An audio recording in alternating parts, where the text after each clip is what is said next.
चेतना इतनी स्मार्ट नहीं है जितना चेतना को लगता है कि वो है। इस फिल्म ने मुझे ढूंढा है, मैंने इस फिल्म को नहीं ढूंढा। I would say that corona के टाइम पे I literally had 10,000 rupees in my pocket. But वो कहते हैं ना, कभी कभी किसी और की किस्मत में ये फिल्म लिखी होती है, तो शायद एक फिल्म मेरी किस्मत में थी। तो मेरे लिए कुछ ऐसा नैरेटिव सेट हो गया था which I never expected that I have to go through something like that. He was taking me forcefully to the gym, workout करा रहा है, सब करा रहा है। So when I had Haunted, I was prepared for it. Of course. So I think आपके partner का तो एक बहुत solid रोल होता है। I would love to hear your reviews about my film. बहुत मेहनत की है, please जाके देखिए। And you guys are watching me on IWM Buzz. Hi guys, welcome to IWM Buzz, and today we have Chetna Pandey. After a long time, so firstly, big congratulations, Chetna. Thank you so much. It's been a long time. Yeah. कितना excitement है या nervousness था जब release के पहले? अब तो release हो चुका है, you got the feedbacks also. अब कैसा लग रहा है? अब मेरे को काफी अच्छा लग रहा है। आई थिंक इतने टाइम के बाद ये मौका आया है लाइफ में that I have my film come out on theatres, and luckily with God grace it is doing also so well. Because क्या होता है, एक तो हमारी जो फिल्म आई थी उसके साथ इतने धुरंधर लोगों की फिल्म आई थी, तो वो अपने आप में एक नर्वसनेस वाला पॉइंट तो था कि हमारी छोटी सी फिल्म इतनी बड़ी बड़ी फिल्मों के बीच में कैसे परफॉर्म करेगी। And being my first film I had a lot of things on my shoulder, क्योंकि I know as a newcomer and as somebody not from the industry हमें बहुत मुश्किल से चांसेस मिलते हैं और काफी कम चांसेस मिलते हैं। अगर वो चांसेस सही से प्रॉपरली सक्सेसफुल नहीं हो पाते हैं, तो फिर आगे का सफर थोड़ा सा मुश्किल हो जाता है। सो मैं चेतना आपसे जानना चाहूंगी to crack down this audition, और जब ये प्रोजेक्ट आपके सामने आया, ये एक करना ही कितना आपके लिए टफ था? बिकॉज प्रोजेक्ट आजकल बहुत कम आते हैं मार्केट में, और जब आते हैं तो उसके लिए काफी लो होता है, तो क्रैक डाउन करना कितना मुश्किल था? यार मेरी लाइफ में ना सबसे ज्यादा डिफिकल्ट जो क्रैक डाउन करना था वो मेरी जो अब तक की जर्नी रही है to prepare myself for this role, वो डिफिकल्ट रहा है। एंड आई टेल यू, ये जो मूवी है, ये जो फिल्म, आई थिंक इस फिल्म ने मुझे ढूंढा है, मैंने इस फिल्म को नहीं ढूंढा। I would say that because जब मैं विक्रम सर को इस फिल्म के लिए मिली थी तब मैं खतरों के खिलाड़ी करने वाली थी। हम मिले थे 3 साल पहले, और तब सर कोई और फिल्म बना रहे थे, तब मैं तब सर से मिली थी और मैंने सबको जनरली अपनी जर्नी और अपने एक्सपीरियंसेस के बारे में बताया था। और मैंने सबको ये बोला था कि sir, for a newcomer, for someone who is not from the industry, it's very difficult to crack film, और मुझे तो लगता है कि शायद ये सपना मेरा सपना ही रह जाएगा। तो फिर मैंने सर से मिली थी, तो सर ने बोला ऐसा नहीं है, आप मेहनत करते रहो, कभी ना कभी वो टाइम आएगा, वो एक रोल आपके लिए होगा लिखा हुआ। तो उस समय हम जो करने वाले थे वो तो वर्कआउट नहीं किया था, बट उसके 1 साल बाद सर ने मुझे कॉल किया, जब सर हॉन्टेड शूट कर रहे थे। एक्चुअली उन्होंने शूट भी स्टार्ट कर दिया था किसी और के साथ, और 2 दिन उन किसी और लड़की के साथ शूट हो भी चुका था। बट वो कहते हैं ना, कभी कभी किसी और की किस्मत में ये फिल्म लिखी होती है, तो शायद एक फिल्म मेरी किस्मत में थी। तो सर ने मेरी एक्चुअली इंस्टाग्राम पे फोटो देखी और उनको सडनली हिट हुआ कि यार मैं इस लड़की को मिला था 1 साल पहले, और मुझे लगता है कि मुझे इससे मिलना चाहिए इस रोल के लिए। सो देन सर ने मुझे फोन किया था एंड मैं सर से मिली थी, and it was so quick कि मैं सर को मिली। सर ने मुझे बोला कि तुम अभी क्या कर रही हो? मैंने कहा सर मैं तो फ्री हूँ अभी। And he is like, I want to cast you for this film. I am like, इतनी कभी कभी क्या होता है, सालों लग जाते हैं एक रोल को क्रैक करने के लिए। फिर कभी कभी क्या होता है, जब एकदम से आपकी लाइफ में कोई चीज आती है, पहले तो आपको बिलीव नहीं होता है कि is it really true, but I think वो मेरा टाइम था और वो रोल जो था वो मेरे लिए लिखा हुआ था। तो सर ने मुझे बोला कि तुम कॉन्ट्रैक्ट साइन करो। मैंने कॉन्ट्रैक्ट साइन किया, नेक्स्ट डे से मैंने शूट स्टार्ट कर दिया। So it was that quick, that's why I am saying this film found me. I stopped looking. एक होता है ना, कभी आप बहुत कोशिश कर रहे हो, आप हर जगह काम की तलाश कर रहे हो, कहीं ना कहीं मैं थक गई थी। मैंने बोला अब जो मेरी किस्मत में होगा वो मेरे पास आएगा, मैं अपनी मेहनत करती हूँ, मैं अपने आप को प्रिपेयर करती हूँ, और मैं इससे ज्यादा कुछ नहीं कर सकती। So let me just work on myself. So मैं अपने आप पे काम कर रही थी, मैं अपना आराम से और चीजें कर रही थी, but then this film found me. But Chetna, जब फास्ट होता है तो मन में काफी सवाल भी आते हैं, तो वो सवालों के जवाब कैसे मिलते गए आपको? यार मुझे सबसे बड़ा सवाल, जब मैंने ये जब फिल्म साइन की, एक दिन साइन की, रात को मैंने कहानी सुनी और मैं बहुत एक्साइटेड होगी बिकॉज सुनहरी की जो कहानी है वो I think it is such a challenging role. एक ऐसा कैरेक्टर है जिसमें आपको इतनी सारी परफॉर्मेंस, इतनी सारी लेयरिंग है, इतने सारे इमोशंस को एक्सप्रेस करने का मौका मिलेगा। सो मेरे को तो लगा था मेरे लिए इससे अच्छा रोल हो नहीं सकता था, and it is like my dream role. But मेरे दिमाग में एक वही सवाल था कि यार अभी तो मैंने ये कॉन्ट्रैक्ट साइन कर लिया, लेकिन मैं कल जा रही हूँ और कल मुझे परफॉर्म करना है। व्हाट इफ मैं परफॉर्म नहीं कर पाई, व्हाट इफ सबको ऐसा लगे कि शायद मैं वो कैरेक्टर नहीं हूँ, तो मैं फिर से रिप्लेस हो जाऊंगी। क्योंकि मेरी लाइफ की जो पुराने एक्सपीरियंसेस रहे हैं मेरे साथ, हमेशा ऐसे हुआ है कि मैं कोई चीज कर रही हूँ और मैं लास्ट मिनट पे रिप्लेस हो जाती हूँ। It is happen to me, and I think जितने भी लोग जो भी इस इंडस्ट्री में ट्राई कर रहे हैं टू गेट टू समथिंग, उन सबकी लाइफ में ऐसा होता है। कभी कभी हम ऑडिशंस देख के आते हैं, हम शॉर्टलिस्ट होते हैं, हम फाइनल होते हैं, फिर उसके बाद हमें हम कॉल का वेट करते हैं, कभी वो कॉल आता है कभी नहीं आता, और 99% तो नहीं ही आता है। सो आई थिंक इतनी ज्यादा रिजेक्शंस और डिसअपॉइंटमेंट्स के वो हो चुका था मुझे, देन आई फेल्ट यार ये भी अभी तक तो मुझे लगता नहीं है कि ये सही फाइनल हुआ है। पर जब मैं पहले दिन गई, मैंने पहले दिन परफॉर्म किया, एंड आई थिंक सर का जो रिस्पॉन्स था पहले ही सीन के बाद, तो उन्होंने बोला था कि मुझे मेरी सुनहरी मिल गई है। तो उसके बाद मुझे लगा कि चलो फाइनली ये मेरा प्रोजेक्ट है और अब मैं इस प्रोजेक्ट से नहीं रिप्लेस होंगी। सो आई थिंक वो मेरे लिए एक बहुत बड़ा वो था कि कहीं इतनी बड़ी अपॉर्चुनिटी मिली है वो मेरे हाथ से ना चली जाए। बट वो होता है ना, कभी कभी आप को पता होता है कि आप तैयार हो किसी चीज के लिए। तो मेरी लाइफ में जो इतने साल मुझको रिजेक्शंस मिले हैं और मैंने अपने आप को ना तैयार किया था इस रोल के लिए, तो जब मैं इस की शूटिंग के पहले दिन जब मैं सेट पे गई थी तो पहली बार मैं डरी हुई नहीं थी। मुझ में वो कॉन्फिडेंस था कि अब मुझे पता है कि ये मेरा एक रोल है जिससे मुझे पूरी जान डालनी है, मुझे दोबारा मौका नहीं मिलेगा, and I have to perform. So I think that was the day I went all out and I knew कि ये तो भाई मेरा ही प्रोजेक्ट है। और जब आपने सबको, अपने फ्रेंड्स और फैमिली को एक साथ लेके गई थी for the screening, when you saw yourself on a big screen, how was that moment? कितने सारी गलतियां आपने अपने आप में देखी कि अच्छा ये हो सकता था, यहाँ पे काम कर सकती थी, या फिर काफी शॉक हो गई थी देख करके अरे ये तो मैंने अच्छे से कर दिया है? ये दूसरा वाला, पहली बार ऐसा हुआ बिकॉज मैं हर बार जब भी अपने आप को देखती थी तो मैं हमेशा अपने आप को एक क्रिटिक की नजरों से देखती थी कि मैं कहाँ अच्छा कर सकती हूँ या मैंने क्या चीज अच्छी नहीं की है।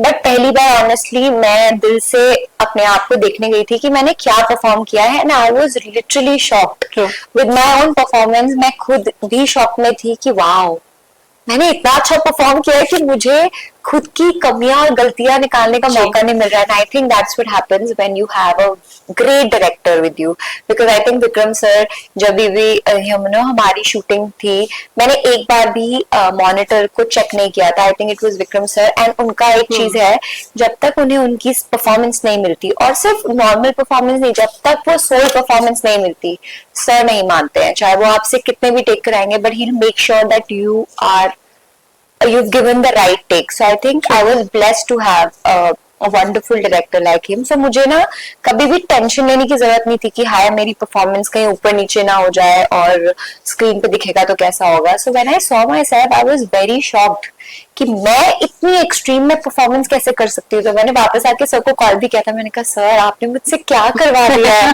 लाइक मैं खुद को पहचान नहीं पा रही हूँ कि ये मैं हूँ और मैंने ये परफॉर्म किया है। And I by the end of it I literally had tears in my eyes and I was very emotional because मुझे लगा कि शायद मेरी इतने सालों की जो एक लड़ाई थी वो कहीं ना कहीं it has come to an end. मैंने एक डेफिनेटली एक मुकाम तो हासिल किया है, क्योंकि बहुत मुश्किल है अपने लिए एक ऐसी जगह बनाना कि एक जो फिल्म है जो आपकी फिल्म है, कहानी आप पे लिखी गई है। So I think it's a great start for me. मैं ये जो मेरी सक्सेस है इसको मैं एज एक फर्स्ट स्टेप लेना चाहती हूँ अपना मूवी इंडस्ट्री में, and I want to do great roles now. Touch wood. Chetna में बात किया जाए to crack down the movie, काफी मुश्किल था ये, लेकिन जब प्रोजेक्ट हाथ में आ जाता है, जब आप शूट भी कर लेते हो, फिर उसके बाद एक वेटिंग पीरियड आता है उस रिलीज का। रिलीज को लेकर कितने सारे मन में सवाल थे, कब रिलीज होगा, एडिटेबल पे तो है ही, कितना और टाइम जाएगा, कितना मार्केटिंग को टाइम जाएगा to bring on big screen. तो ये सब जब हो रहा था तो उस पीरियड में चेतना अपना को कितना काम कर रही थी? यार मेरी ना हमारी जो फिल्म है उसमें अपने स्ट्रगल्स रहे हैं। हमारी फिल्म के बहुत सारे ऐसे उतार चढ़ाव आए। फिल्म रिलीज होने वाली थी, फिर कुछ प्रॉब्लम्स हो गई, नहीं हो पाई। उस बीच क्या था ना, मेरे को कुछ सोचने का मौका नहीं मिला, बिकॉज मेरी अपनी पर्सनल लाइफ में बहुत सारे चैलेंजेस चल रहे थे। लाइक मेरी मम्मा की तबीयत बहुत ज्यादा खराब हो गई थी। In fact she is not well now also. अभी रात को ही उनको 105 फीवर हो गया था, एंड यू नो उनका लिवर सिरोसिस है, तो वो बहुत जल्दी वो बीमार पड़ जाती है। सो मेरे को लगता है ना कि लाइफ में इतने चैलेंजेस मेरी लाइफ में थे उस टाइम पे, दैट मुझे कभी ये सोचने का मौका ही नहीं मिला कि यार मेरी फिल्म आ रही है, मेरी फिल्म कब आ रही है। उस समय ना मेरे चैलेंजेस ही कुछ और थे। आई न्यू मैंने काम कर लिया है, उसके बाद सर की लाइफ में भी काफी सारे चैलेंजेस आए, and there was a point हमें लगा कि शायद हमारी फिल्म ऑडियंस तक पहुंच ही नहीं पाएगी, इतनी सारी प्रॉब्लम्स चल रही हैं। बट वो होता है ना कि जो चीज दिल से बनी होती है और जो चीज के साथ एक सबकी हिम्मत जुड़ी होती है, सबकी मेहनत जुड़ी होती है, तो कहीं ना कहीं अपना रास्ता ढूंढ लेती है। तो आई थिंक हमारी फिल्म भी हमारी तरह एक सर्वाइवर थी, एंड जिसने सारी मुश्किलों को पार करके ऑडियंस तक पहुंची, और ऑडियंस ने उसे अपना सारा प्यार दिया। काफी इम्प्रोवाइज हुआ है ट्रेलर्स और टीजर्स में, काफी अच्छे से पहले लोगों के फीडबैक्स लिए गए, फिर बाद में उसमें वर्क किया और फिर वो सामने आया। ये जो इम्प्रोवाइजेशन आपने देखा, मैंने काफी कम मूवीज में देखा कि जो ऑडियंस का फीडबैक लेते हैं तुरंत इम्प्रोवाइज करते हैं। ये जो हुआ है इसके बारे में क्या कहना चाहिए? मैं ये कहना चाहूंगी the credit goes to Vikram sir, and of course जब पहला ट्रेलर आया था सो उस पे ऑडियंस का जो फीडबैक था, because eventually we make films for the audience, and audience ही है जो हमें प्यार देती है, जो किसी एक कहानी को इतना इम्पोर्टेंट बना देती है। एंड जो हॉन्टेड की जो कल्ट ऑडियंस है पहले वाली, वो भी मतलब इतना प्यार दिया उन्होंने फिल्म को। सो ऑफ कोर्स सर ने उस चीज को काफी सीरियसली लिया, एंड जितना भी हमसे बन पाया, जितना भी हमारे पास रिसोर्सेस थे to correct it, and of course you know बहुत सारी चीजें थी जो नहीं हो पा रही थी, पर लेकिन जितना भी हो पाया जितने उस तक, so he I think he did all of that, because eventually audience का प्यार चाहिए था हमें। So we did everything. Fan space है, कंटेंट को फैन बेस थी, एंड आई थिंक उनको नाराज करने का कोई वो नहीं था। So we tried everything we could, and by God's grace they accepted the film with open arms. Chandan, मैं आपसे जानना चाहूंगी, जब आपने टेम्पटेशन आइलैंड किया था तब was it always yes for that reality show also? Because जब हम खतरों में मिले थे तब आपने कहा था कि I want to focus more on acting. तो यार ये रियलिटी शो में मेरा यस तो नहीं था, but since I did not do anything इतने टाइम से, और it was a couple show, so मेरे partner he was very excited to do this show, so I think I did that show for him, because उनको मन था कि ऐसा कुछ शो करते हैं, उसने पूरी रिसर्च करी थी, तो he said it will be nice. I think I did that show for him. मतलब मेरा ऐसा इतना एक्साइटमेंट नहीं था, बिकॉज मैंने ऑलरेडी रियलिटी शोज किया है, मुझे पता है कि रियलिटी शोज के बाद ना it takes time for you to mentally get out of it and be normal. और for an actor, for a performer, ये एक्सपीरियंसेस, हालांकि मुझे ऐसा लगता है कि जब मैंने वो शो किया था उसके बाद मैंने सिर्फ यही सोचा कि यार मैंने ये शो क्यों किया, बिकॉज मैं बहुत इमोशनल ट्रॉमा से गुजरी हूँ, बहुत पेन से गो थ्रू किया है, बिकॉज बहुत कुछ था जो डील करना था उस शो के बाद। लेकिन उसी टाइम पे मैं हॉन्टेड का भी शूट करी थी, तो कभी हाँ, तो जब मैं उस शो से निकली थी, उसके बाद हमारे हॉन्टेड का सेकंड शेड्यूल, लाइक फर्स्ट हमने थोड़ा सा किया था, मेन चंक हमने उस शो के बाद ही किया है। तो उस शो से क्या हुआ ना, जो मैं उस शो में टूटी, जितना भी मैंने उस शो में इमोशनल टर्मोइड फील किया था, कहीं ना कहीं वो चीज ने मुझे हेल्प किया मेरे सुनहरी के कैरेक्टर में। All that drama you have, pain and the whole feeling that you know she is a survivor after breaking down so much, she is still coming up as a fighter, and सुनहरी का character भी बहुत similar है। तो उस time की चेतना और सुनहरी में इतनी सिमिलैरिटीज थी, तो मुझे इनफैक्ट सर से जब मैं मिली थी उन्होंने मुझे ये बोला था कि जो भी तुम्हारे इमोशंस है उसको अपने कैरेक्टर में वो करो और उसको कैमरे के आगे दिखाओ, डोंट वेस्ट दीज इमोशंस। आप पेन फील कर रहे हो, आपको जो भी फील हो रहा है ना, सब कुछ कैमरे पे दिखाओ। सो कहीं ना कहीं आई थिंक सुनहरी का जो कैरेक्टर है उसका जो जितना भी जो पेन और रियलिज्म निकला है वो कहीं ना कहीं मेरे उस शो के जो ट्रॉमा थे उसने हेल्प किया है। वो शो में आपको काफी पॉपुलैरिटी भी सबसे ज्यादा मिली थी, पूरे कंटेस्टेंट में आप ही थे जो सबसे ज्यादा पॉपुलर भी हुए थे। उस पे क्या कहना चाहेंगे, जहाँ सोशल मीडिया पे आपके और निशान के एक फैन फॉलोइंग्स भी बन गए थे, काफी रील्स वायरल हो रही थी, इस पे क्या कहना चाहेंगे? वो तो हुआ था, but I feel not for me, but I think Nishank की journey was very inspiring. I even when I came out I saw his journey, it was very inspiring. I feel कभी कभी क्या होता है ना, कुछ चीजें बड़ी अलग तरीके से आपके फेवर में वर्क कर जाती है। सो आई थिंक उस शो से बाहर निकलने के बाद ना मैं शायद अपने आप को समझ नहीं पाई थी, बट मेरे को निशांक की जर्नी को देख के काफी इंस्पायरिंग फील हुआ था that he was a very strong person, जिसने सब कुछ सहने के बाद भी ही was very strong. And I feel for me, मुझे ऐसा लगा था कि मैं बहुत स्ट्रांग हूँ और मैं किसी भी तरह के सिचुएशन को डील कर सकती हूँ। एंड बट आई रियलाइज कि I am a soft person, I can easily be manipulated and I can easily like किसी पे भी ट्रस्ट कर सकती हूँ। सो मुझे काफी सी हर शो के बाद ना आपको रियलाइजेशन होते हैं। So even that show I realize lot of different things about myself कि मुझ में क्या कमियां हैं। There are lot of things that I have to work on, क्योंकि बहुत आसान होता है कि हम अपने पार्टनर पे सारी गलतियां डाल देते हैं कि आप में ही कमी है, पर बहुत कम लोग होते हैं ना जो अपनी गलतियों को मानते हैं। उस शो के बाद मैंने अपनी बहुत सारे ऐसे सेटबैक्स थे जो मैंने अपने बारे में समझे, जिन पे मुझे वर्क करना था। And I think that's why personally Chetna ने अपने आप को समझने की काफी कुछ समझने की कोशिश की, मुझे काफी कुछ समझ आया अपने बारे में। चेतना इतनी स्मार्ट नहीं है जितना चेतना को लगता है कि वो है। मतलब समटाइम्स ऐसा होता है कि आपकी सिचुएशंस और आपकी आसपास की चीजें आपको बहुत इजीली आपका माइंड चेंज कर सकती हैं, और आपको लगता है नहीं मैं तो अपने हिसाब से चीजें करूँ, लेकिन it's very easy to change your mind in such situations. And reality shows में तो ऐसा सेटअप बनाया ही जाता है, आपको टेस्ट किया जाता है। There are so many people who are watching you all the time कि आप कहाँ टूट सकते हो। तो I think वो एक शो था, I got played by the show, I would say that. उसके बाद कितने शोज, रियलिटी शोज के offers I am sure because आए ही होंगे यार। उसके बाद रियलिटी शोज मुझे याद ही नहीं, क्योंकि मैंने उस शो के बाद 1 साल तक तो मैंने कुछ किया ही नहीं, क्योंकि मैं इतनी ज्यादा इमोशनली ब्रेक डाउन हो चुकी थी कि मुझे खुद को वापस लाने में, नॉर्मल फील करने में, क्योंकि मुझे एंजाइटी स्टार्ट हो गई थी। मैं नॉर्मल पब्लिक प्लेसेस में नहीं जा पाती थी, जैसे मैं आपसे भी आंख मिला के बात कर रही हूँ, मैं वो नहीं कर पाती थी, बिकॉज मेरा कॉन्फिडेंस एकदम टूट चुका था।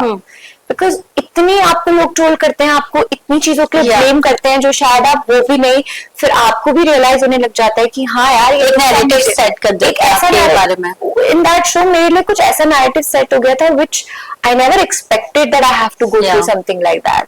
एंड उस चीज ने मेरे पे काफी मतलब it affected a lot. Like मुझे लगा था मेरे को तो कोई इफेक्ट ही नहीं करेगा, आई एम वेरी स्ट्रांग, मैं तो 2 रियलिटी शो करके आई हूँ, मुझे तो कुछ नहीं हुआ। But no, it's not that. आपको कभी कभी इमोशनल कुछ चीजें ऐसी तोड़ जाती है ना कि उसको जुड़ने में बहुत टाइम लगता है। सो आई थिंक मेरे लिए वो शो था। बट वो कहते हैं ना, हर चीज जो आपकी लाइफ में होती है अगर आप उसको सही तरीके से यूज करो तो वो आपकी स्ट्रेंथ बन जाती है। सो आई थिंक वो पेन मेरी बहुत बड़ी स्ट्रेंथ बन गया। मेरी हॉन्टेड की जो मेरी परफॉर्मेंस थी वो निखर के आ गई। आई थिंक ही प्रोजेक्ट के लिए काम आ गया वो चीज। चलो मैं आपसे जानना चाहूंगी, 2020 तक, आई थिंक 2021 तक आपको बैक टू बैक प्रोजेक्ट्स आ रहे थे। You were doing reality show, you were doing OTT also at the same time. तो ड्यूरिंग द लॉकडाउन क्या आपको प्रोजेक्ट्स कम मिल रहे थे या फिर सिलेक्शंस में ऊपर नीचे हो गए आपके? ड्यूरिंग द लॉकडाउन तो हम सबकी लाइफ में एक क्राइसिस आई थी, पॉज आया था। एंड आई थिंक किसी को कुछ समझ नहीं आ रहा था कि क्या करना है। मेरी लाइफ में मुझे याद है कोरोना के टाइम पे I literally had 10,000 rupees in my pocket. Imagine, इतना काम और इतना सब कुछ करने के बाद उस टाइम तक भी मेरी ऐसी कंडीशन थी कि मुझे मेरे रेंट का पता नहीं था कि मैं अगले महीने कैसे अपना रेंट दूंगी। और मुझे ऐसा लगता था कि शिट, कहीं मुझे वापस घर तो नहीं जाना पड़ेगा, क्योंकि ऐसी क्राइसिस थी, बाहर तो काम आप कर ही नहीं सकते थे, सिर्फ आपको घर से ही काम करना था। बट लकीली उस समय क्या था, social media was booming. So me and my partner, I think during that time also Nishank and me, we started seeing each other because हम बेस्ट फ्रेंड्स तो थे। अब उस दौरान हम काफी क्लोज आए, बिकॉज उसकी लाइफ में भी ऐसे ही चल रहा था, थोड़ा बहुत फाइनेंस है, क्या करना है लाइफ में। वहां से हमने अपनी जर्नी स्टार्ट की। तो उसने मेरे को मेरे सोशल मीडिया को देख के उसने बोला कि अपन डिजिटल एड्स पे फोकस करते हैं, and I think that's when we started our company also, एडजियन, जो हमारी आज डिजिटल कंपनी है। सो वहां से हमने अपने कंटेंट पे फोकस करना स्टार्ट किया, क्योंकि और कोई सोर्स था ही नहीं। हमने सोचा इसको ही सोर्स बनाते हैं। तो मेरे जितने भी अनरेड ईमेल्स थे, उसने वापस उन ईमेल्स पे बात करना स्टार्ट किया, कैसे कैसे करके उसने ही is built this whole digital market from my unread emails. वहां से हमने वो जर्नी की स्टार्ट की। धीरे धीरे हमें एक एड मिला जिसमें आपको प्रोडक्ट्स भेज रहे हैं, घर पे आप शूट कर रहे हो। सो वहां से आई थिंक हमारा ना डिजिटल जर्नी स्टार्ट हुआ। एंड आई वुड से कि डिजिटल हमने इतना स्ट्रॉन्ग कर लिया कि उसके बाद मुझे वापस कभी मुड़ के देखने की जरूरत नहीं पड़ी। ट्रू। अरे उस टाइम पे था जब हमारे पास रिसोर्सेज ही नहीं थे। फिर जब ये 100 मेल्स से हाँ, वो इज वेरी बिकॉज जो आपके पास होता है लेकिन आप ध्यान नहीं दे रहे हो। मतलब ईमेल्स पड़े हुए हैं, क्योंकि मैं पहले किसी और कंपनी के साथ थी, उन्होंने ज्यादा ध्यान नहीं दिया था। तो जब इसने पर्सनली सारे ईमेल्स को चेक करना स्टार्ट किया, गो थ्रू किया, अच्छा यहाँ पे कुछ अपॉर्चुनिटी है, फिर फोन किया, उनसे बात की, तो हमने वैसे कर करके वो सब स्टार्ट किया। फिर हमने ट्रैवलिंग स्टार्ट की। सो क्या उस समय ना आपके पास कोई चांस आ नहीं रहा था, आपको अपने लिए खुद चांसेस क्रिएट करने थे। सो वहां पे हमने अपने लिए सिचुएशंस, अपने लिए काम निकालना स्टार्ट किया। तो वहां से हमारी जर्नी स्टार्ट हुई। फिर हमने डिजिटल एक बार स्ट्रॉन्ग हो गया, then we never looked back. So now क्या कहना चाहेंगे, जब आप एक कंपनी के को ओनर्स बन चुके हैं लाइफ पार्टनर के साथ साथ, तो how is feel, how you built your relationship strong then? I think relationship ना स्ट्रॉन्ग हमेशा तभी होता है जब आप जो दो लोग हैं ना, वो साथ में मिलके कुछ करते हो। बिकॉज क्या होता है, बहुत बार ऐसा होता है पार्टनर्स हैं, आपके बीच में प्यार है, स्ट्रॉन्ग है, लेकिन आप बहुत अलग अलग चीजें करते हैं। तो क्या होता है ना, कभी कभी एक पार्टनर पीछे रह जाता है, दूसरा पार्टनर आगे निकल जाता है। सो लाइफ में ना एक हाथ पकड़ के साथ में कुछ करना जो एक वो होती है, वो एक अलग स्ट्रेंथ होती है। सो आई थिंक मेरा उसका सबसे स्ट्रॉन्ग पॉइंट यही है कि हम क्रिएटिवली बहुत स्ट्रॉन्ग है और हम साथ में मिलके काम करते हैं। हमारा जो भी काम है, जैसे उसने भी अपना सब कुछ छोड़ के उसने मेरे ऊपर इतनी मेहनत की, he just like you know, I think मुझे रीबिल्ड करने में उसका बहुत बड़ा हाथ है। I will give a big credit to him, because उसने जिस तरह से मेरे पे ध्यान दिया, मेरी चीजों को समझा। देयर वाज अ पॉइंट वो बेचारा मेरा मैनेजर भी बन गया एक टाइम पे, जब कोई और होता, he used to take calls from me, and you know to do that for your partner it's a very big thing, and he used to represent me everywhere. मतलब उसने कभी ये नहीं सोचा, उसने मेरी हर चीज को ना बहुत एक पर्सनल उस पे लिया है। लाइक मेरी हार उसकी हार है, मेरी जीत उसकी जीत है। So it became very personal, and I think he has worked so hard for me, like to build me. Because कभी कभी क्या होता है ना, हम जैसे मैं खतरों से आई थी, हम बहुत टूट जाते हैं, हमें कुछ करने का मन नहीं करता। ऐसे टाइम पे you need a partner who can push you back. So I think Nishank has always been that partner who has always pushed me back for everything. So कभी अगर मुझे जिम जाना होता है या मेरी diet, so he becomes that person. I will not let you eat anything which is wrong, you have to work on yourself. जब मैं हॉन्टेड का भी जब मैंने शूट स्टार्ट किया था, उससे पहले से 2-3 महीने से ही was taking me forcefully to the gym, workout करा रहा है, सब करा रहा है। So when I had Haunted, I was prepared for it. Of course. So I think आपके पार्टनर का तो एक बहुत solid रोल होता है। निशान की काफी मेहनत है Haunted के लिए भी। फिर उसकी I think अब जो चेतना का जो वर्जन है, उसमें उसका बहुत बड़ा हाथ है। आई थिंक मुझसे भी बड़ा हाथ उसका है। और ट्रांसफॉर्मेशन उसने मुझे डेफिनेटली ट्रांसफॉर्म किया, बिकॉज मैं बहुत ज्यादा टूट गई थी, बिखर गई थी, but he was so strong in my life that उसने मुझे हमेशा सपोर्ट किया है हर चीज में, अपनी चीजों को छोड़ के मुझे सपोर्ट किया है। So I think he is that partner. Touch wood ऐसी बनी रहे जोड़ी। चेतना, एक और चीज जानना चाहूंगी, to get good projects for OTT, is it tough? यार आई थिंक ना हर चीज बहुत टफ है। हम जब पहली अपनी जर्नी में पहला स्टेप रखते हैं, वो बहुत टफ है। लेकिन कहीं ना कहीं जब आप ना ये सोचना छोड़ देते हो ना कि आपको बाहर से क्या आने वाला है, आप बस अपने आप पे काम करो, क्योंकि जो बाहर से आने वाली चीज है ना, उसमें आपका कोई कंट्रोल नहीं है। आप जा सकते हो, ऑडिशन दे सकते हो, लेकिन अगर आप ही अच्छे नहीं होंगे ना, तो फिर और चीजें कुछ नहीं कर पाएंगी। तो मैंने एक चीज ये सोची है कि मतलब मेरे को ये रियलाइज हुआ है कि लाइफ में हम बहुत ज्यादा टाइम इन चीजों में लगा देते हैं कि यार मुझे कुछ मिलेगा नहीं मिलेगा, मेरे साथ क्या होगा नहीं होगा। उससे बेटर आप जिम जाइए, आप अपने पे ध्यान दीजिए, अपनी वर्कशॉप्स कीजिए, अपने पे इतना अच्छा वो कीजिए ना कि आप एक ऑडिशन भी देना, आप उसमें इतने अच्छे हो कि वो लोग आपको भूल ही ना पाए। सो आई थिंक आपको अब के जमाने में, पहले का तो टाइम था वो बहुत डिफिकल्ट था बिकॉज ऑडिशंस जाते थे, उसके बाद आपको कभी कोई मौका आएगा नहीं आएगा, पर अब सोशल मीडिया का जमाना है ना। आई थिंक सोशल मीडिया एक बहुत बड़ा प्लेटफॉर्म है, हर किसी के पास, आई थिंक मेरे पास मेरा चैनल है, हर किसी के पास हर किसी का चैनल है।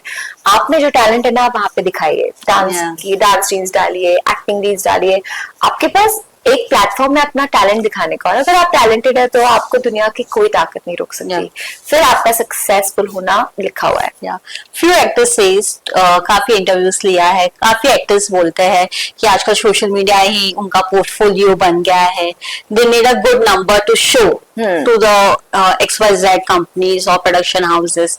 Do you feel the same? See of course एक आज का जो टाइम है वो ऑफ कोर्स नंबर्स पे तो डेफिनेटली डिपेंड हो गया है। इतनी सारी फिल्म्स हैं जिसके प्रमोशंस, गाने के प्रमोशंस आजकल सोशल मीडिया पे हो रहे हैं, but it's also nice because that medium has given work to so many people. आज की डेट में कुछ लोग स्ट्रगल कर रहे हैं और कुछ लोग बहुत अच्छे से उन्होंने अपना बेस बना लिया है। सो हर किसी का एक स्पेस होता है, जैसे कुछ एक्टर्स हैं जो फिल्म एक्टर्स हैं, they have set there base, तो ये नहीं होगा कि नंबर्स उनकी उनकी पोजीशनिंग पे असर कर जाएंगे, नहीं हो सकता। अगर आज हमारे जो एक्टर्स हैं, जो बहुत बड़े बड़े एक्टर्स हैं जो नहीं है सोशल मीडिया पे, उनके इतने बड़े नंबर्स नहीं है, लेकिन वो इतने बड़े एक्टर्स हैं, उनके पे चेक्स के नंबर्स बहुत बड़े हैं because of course they are established.